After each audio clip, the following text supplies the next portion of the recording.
வணக்கம் நண்பர்களே. சென்னையில் ஒரு வீட்டு வாசல் முன்னாடி கேட்டு பூட்டி இருக்குது. அந்த கேட்டுக்கு முன்னாடி ஒரு பெரியவர் நின்றுக்கிட்டு இருக்காரு.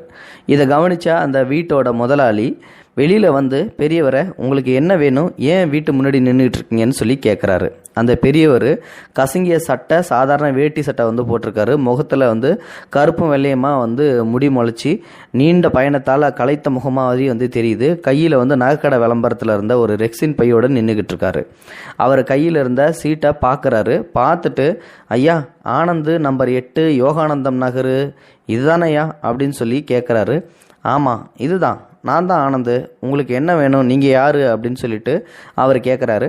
அதுக்கு அவர் வறண்ட உதடுகளை நாவால் ஈரப்படுத்தி கொண்டார்.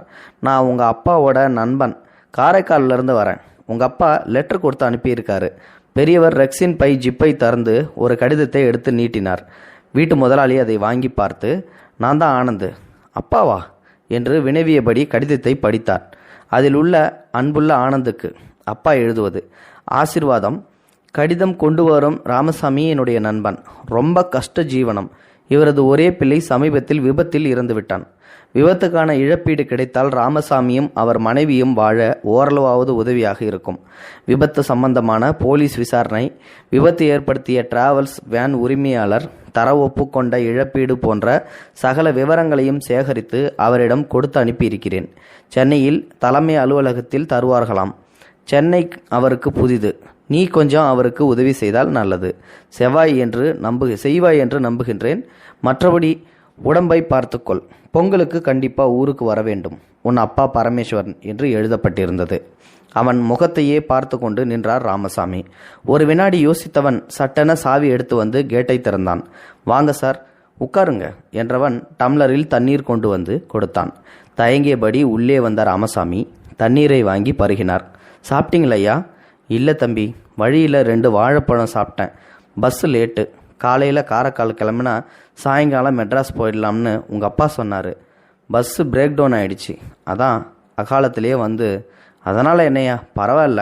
ஃப்ரிட்ஜை திறந்து பார்த்தான் ஆனந்த். தோசை மாவு இருந்தது.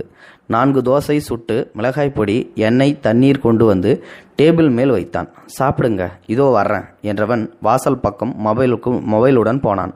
திரும்பி வந்த போது சாப்பிட்டு முடித்து கை கழுவி நிறைய பேப்பர்களுடன் காத்திருந்தார் ராமசாமி.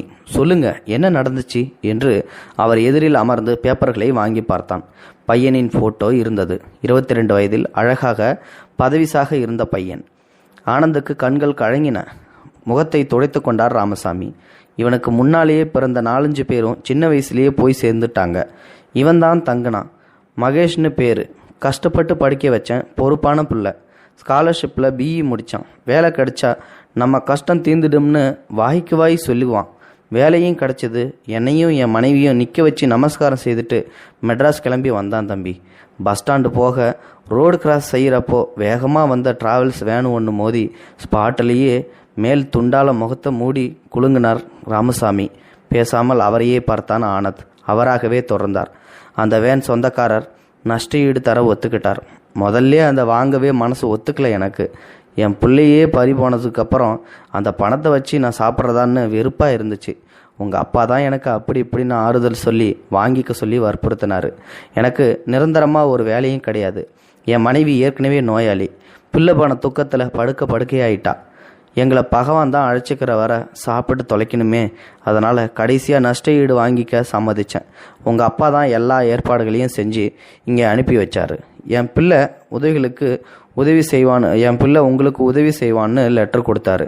செய்கிறேன், கண்டிப்பாக உதவி செய்கிறேன் என்று எழுந்தவன் அவர் படுக்க பாயும் தலையணையும் கொடுத்தான். மறுநாள் காலை காப்பி போட்டு அவருக்கு கொடுத்து தானும் குளித்துவிட்டு வந்தான்.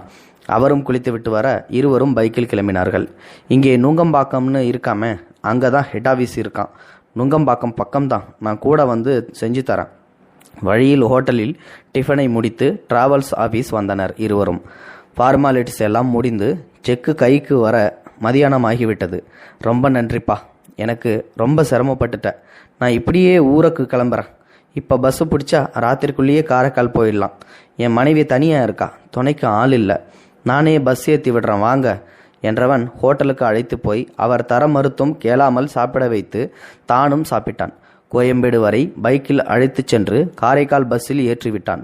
டிக்கெட் வாங்க என்று 500 ரூபாயை பிடிவாதமாக அவர் சட்டை பாக்கெட்டில் திணித்தான்.